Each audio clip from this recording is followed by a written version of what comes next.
Welcome back, everybody. It is a special week, Thanksgiving. What an amazing, I just love with family, you're talking, you're eating, but there's no gifts required. So you're just eating and hanging out and playing pickleball and doing board games. What could be better?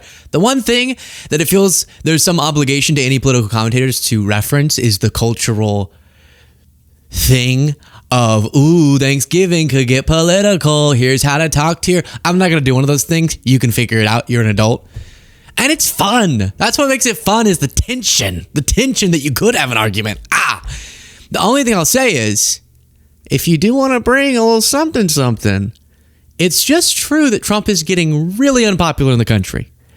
So if you're one of the people who still supports him, popularity doesn't define who's correct necessarily. But it is notable that the majority of Americans are not vibing with what he's doing. Seemingly, even Laura Ingraham, one of his biggest defenders, and I'm going to show you her in a second, sounding the alarm and saying, I think things are shaping up to be really bad in the midterms for Republicans. Now, she won't necessarily say this, but the reason is going to be Trump. Trump is the Republican Party, and people will be voting on him and associated issues.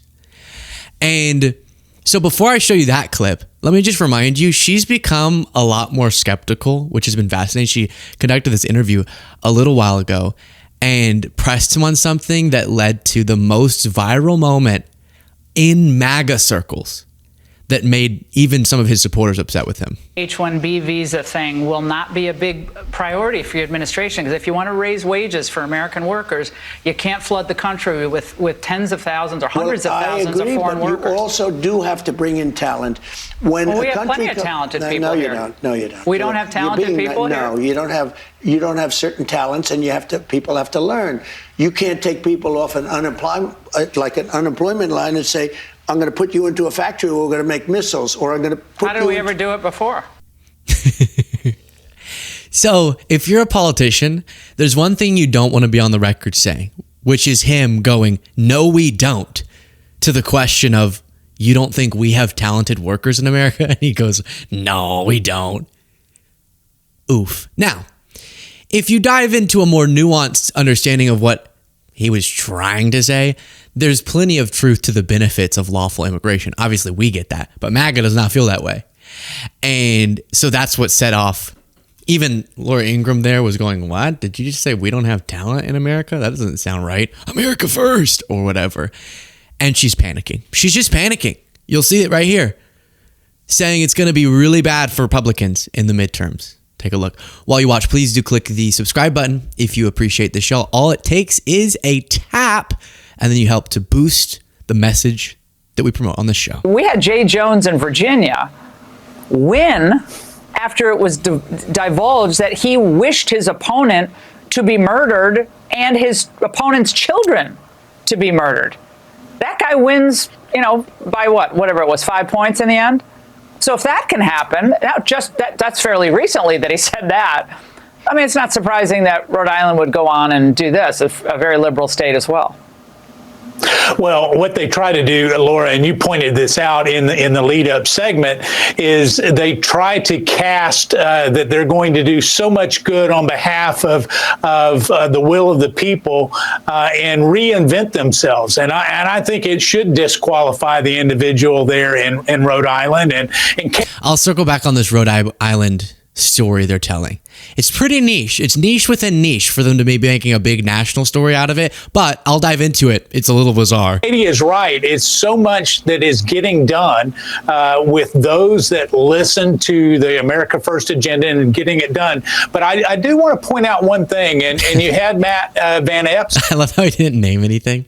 There's so much. There's just so much from the standpoint of things that is happening that are good and stuff. Mostly stuff, but also some things that are being accomplished, and it's really exciting. The things. on there and was talking about how the campaign's going well. They're hoping those millions of dollars that are flowing in from California to support his opponent, they're hoping to catch Nashville and the surrounding counties asleep. And this is going to be an election on December the 2nd, a special election, low voter turnout, and they think that they can creep in and actually elect someone who doesn't like Nashville, who is not for law enforcement. Okay, so this is the interesting part. Sorry, that was a big buildup. Look at the lower third chyron. For some reason, media, I haven't been able to figure out how to turn off these subtitles, so it kind of blocks some of it. But it reads, desperate Democrats have no real candidates. Desperate Democrats have no real candidates. After they were just talking about a sex offender Democrat running in a mayoral race. We're going to talk about that in a second. But as that's on the lower third chyron, Laura Ingraham goes, and Republicans are about to get mopped. So they're saying Democrats have horrible candidates and no real good ones. And those bad candidates are about to wreck Republicans, which is a crazy admission. And has unbelievable crazy ideas, but it's not just happening in Nashville. We should be concerned. It should be a 5-alarm fire across the country where we're seeing these radical people running for office, and many of them are getting elected. Okay. Yeah, Katie, one thing that we should also see, Mark is right, the midterms right now look ugly unless the Republicans really get serious. So the whole theme of the story is Democrats are a disaster. But then she has to admit, and whatever's going on the Republican side, Trump and his supporters, is becoming so unpopular that, what was the quote? The midterms right now look ugly. Panicking over the midterms, which are still a while away. But I agree, here's Harry Hinton. And by ugly in her term, I mean good. I'm hoping that is going to be the result. And here's Harry Hinton reporting on some of the specific figures.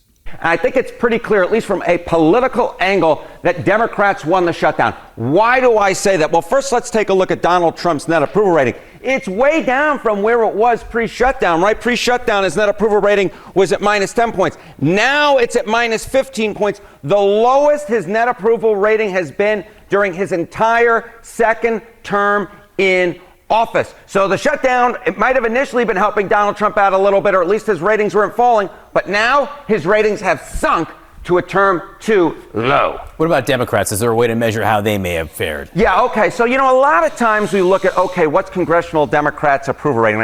I think that's the wrong way to look at it, because what Democrats want is they want to get back into power. And the way they're going to get back into power is by winning the 2026 midterm elections. Unless, of course, there are so many House Republicans who resign over the course of the next year, although that's not likely to happen. But take a look at the generic congressional ballot. Pre-shutdown, they were ahead by 3 points. Where are they now? They're ahead by 5 points. Their lead has widened. It is extended. When you look at those who are absolutely certain to vote, that is likely voters. We saw that in the Marquette University Law School poll last week. This 5-point lead went to 9 points. So the Democratic lead on the generic ballot has widened. Donald Trump's political position has worsened. So that's what Laura Ingraham is reacting to.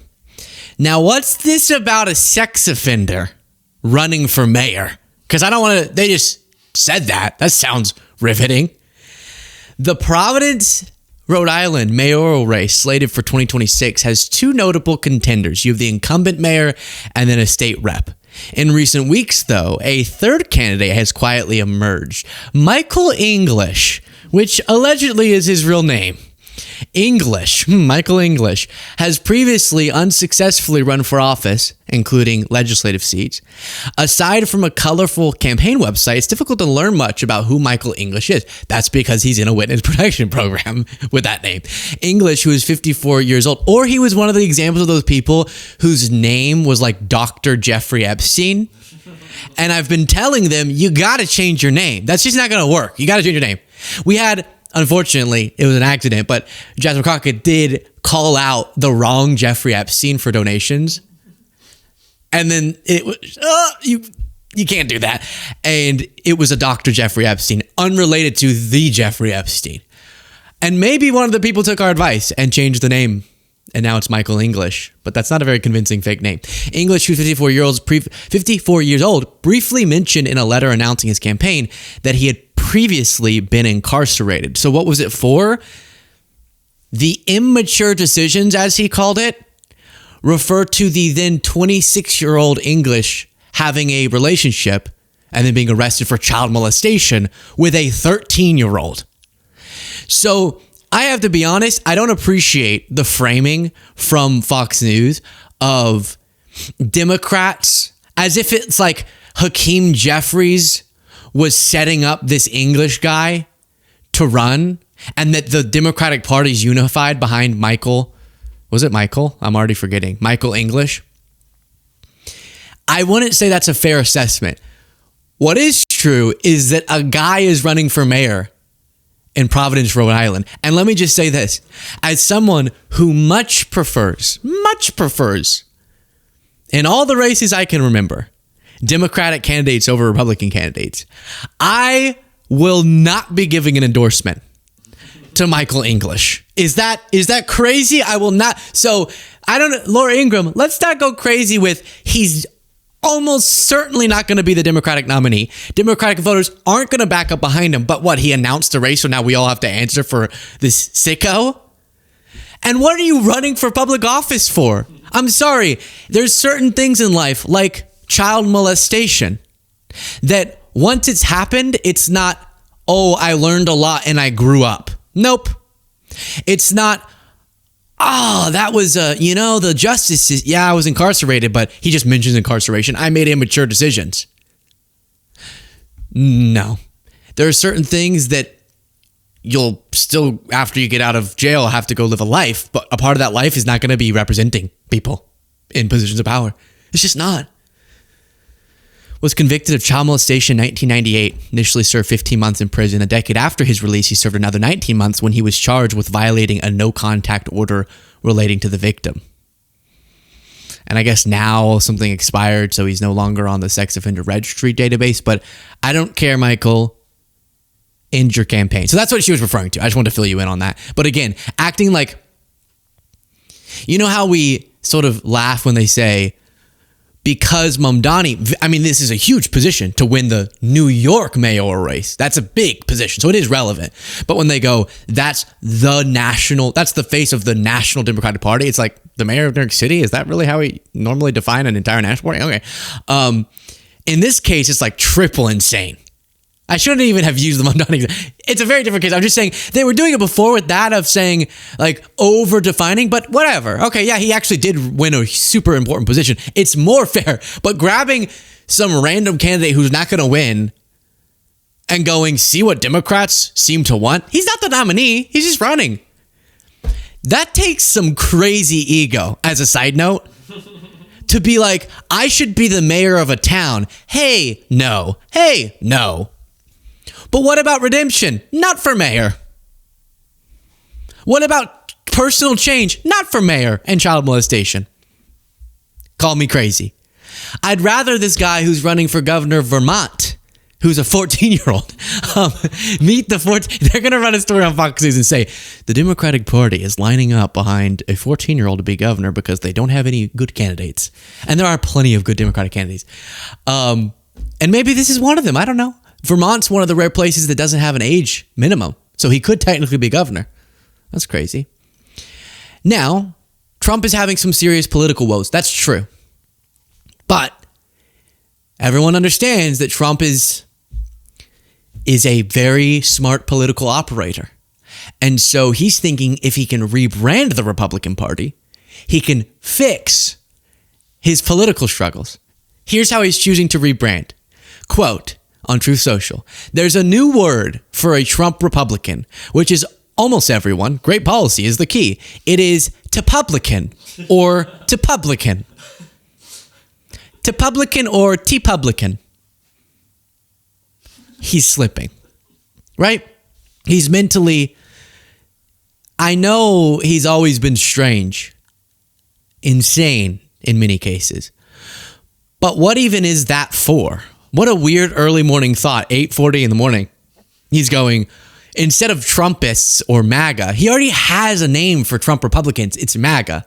He says with 3 question marks both times, we should be Tepublicans, which to me doesn't roll off the tongue.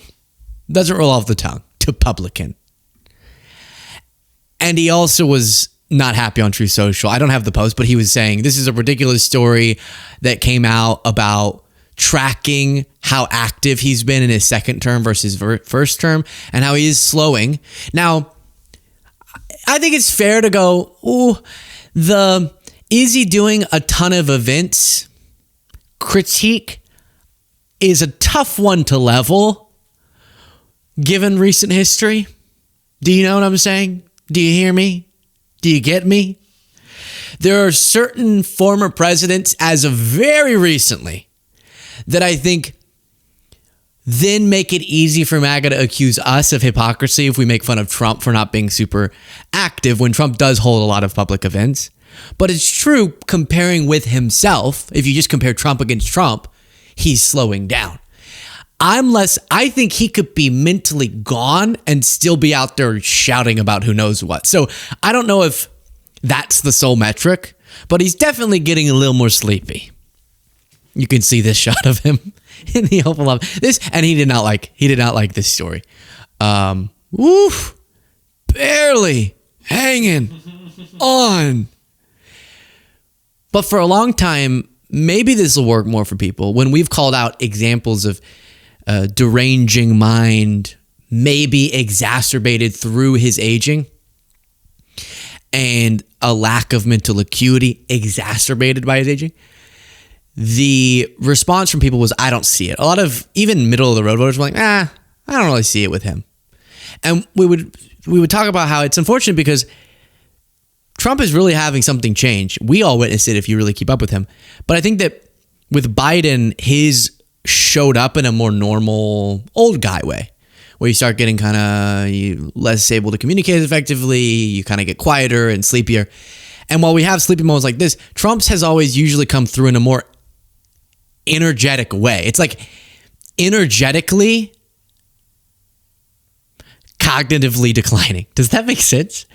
He can still bring a level of shouting and bombasticness to a mind that's not what it used to be, even though I never thought what it was functional, functional in society.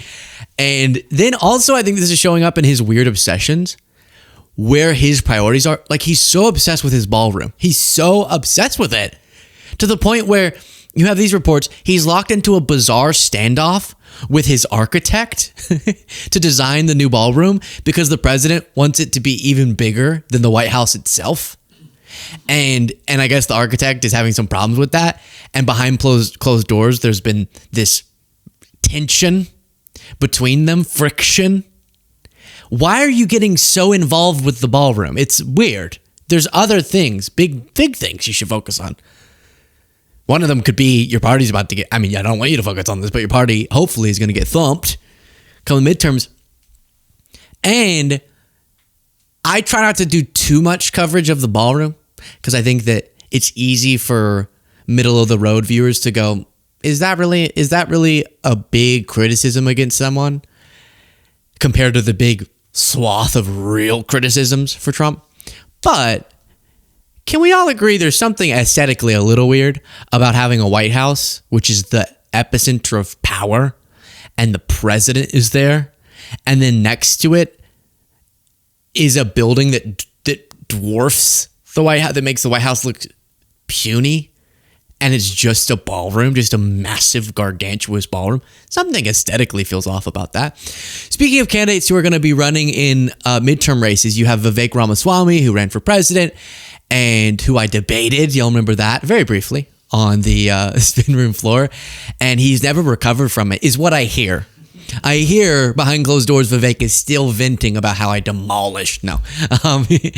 And he's running for governor of Ohio now. And Tim Pool tried to come to his rescue to say, people are circulating a fake clip of Vivek. Let's watch the coverage and then I'll tell you if it's true or not. Make parenting more affordable by making school year round and going till 4 o'clock instead of 3 o'clock so you don't have to pay for childcare. Okay, it's a short clip of Vivek Ramaswamy, a politician, a man who's running for office, saying to make school year round from 3 to 4, and it's AI. The original audio has been replaced with fabricated audio falsely attributing statements about 4 p.m. to Vivek Ramaswamy. Here's the unaltered original video. if we can play it. And then he plays it, and that moment is not in it. So I understand, as he's going to war with his own nose there, Tim, who wipes their nose like this? I've never seen that. Very interesting. Of course Tim would. Yeah, of course he would do it that way. But, you know, I get why in this world of AI you would think, hey, I don't see it in the original video or what I thought was the original video, and so this must be AI. The other thing is, can we all just be honest? Vivek seems AI sometimes. There is something about how he operates that feels like an AI politician, kind of a politician in a politician lab. And so I get why they would be confused. Unfortunately for Tim Pool, actually I can show you this. This was a real video. The video shared by Amy Acton on Vivek Ramaswamy proposing year-round school is real, not AI altered, as confirmed by Ramaswamy's own campaign spokesperson. The original video was later edited to remove those comments. Oh, damn. That bring down costs now, not in the distant future, but in the present. Bring down those electric bills by requiring AI data centers to pay for their own energy. Bring down housing costs by ending land use restrictions that stop new home construction. And you know what? Slash property taxes while we're at it. And let's make healthcare affordable by topping up health savings accounts. More on that soon. That's how we win this thing. Let's go get it done. Let's all. Nowhere does he say this, but here's the thing. You have Dr. Oh, I love this. Can we all just revel in this? Because Tim Pool has this sanctimony. I think I used that correctly. He's sanctimonious like Ron DeSanctimonious. And there's this oomph that he's bringing. Okay, so, man, these liberals are lying about Vivek. And we can just watch it back now and go, oh, he's wrong about it. The thing. You have Dr. Amy Acton, doctor, advocate, and problem solver, running for governor to fight for Ohioans. And she just posted a false video of Vivek Ramaswamy advocating for something he never said. This should be, she should have liability on this. I believe that he should be able to sue her for publishing this. This is defamation. And you can argue that, well, she didn't know. What's going on with your nose, Tim? What is going on? That wasn't defamation. This might be. You're doing a lot of cocaine. Your nose is all messed up because you've done so much cocaine. So see, that could be defamation because I have no evidence of it. But that video is not defamation because it was a real video. This is real. Make parenting more affordable by making school year-round and going till 4 o'clock instead of 3 o'clock so you don't have to pay for childcare. The way it's weird because it does look AI. And the way he talks looks AI. It's like his mouth is moving, but the rest of his face muscles aren't. Why isn't the rest of your face muscles moving? Look at how much my whole face moves when I talk. So it was real. Sorry, Tim. I know that's brutal. But what's interesting is I didn't see Tim Pool covering John Ossoff being smeared with an AI video that actually was AI. That actually was AI from his Republican opponent. And you didn't cover that.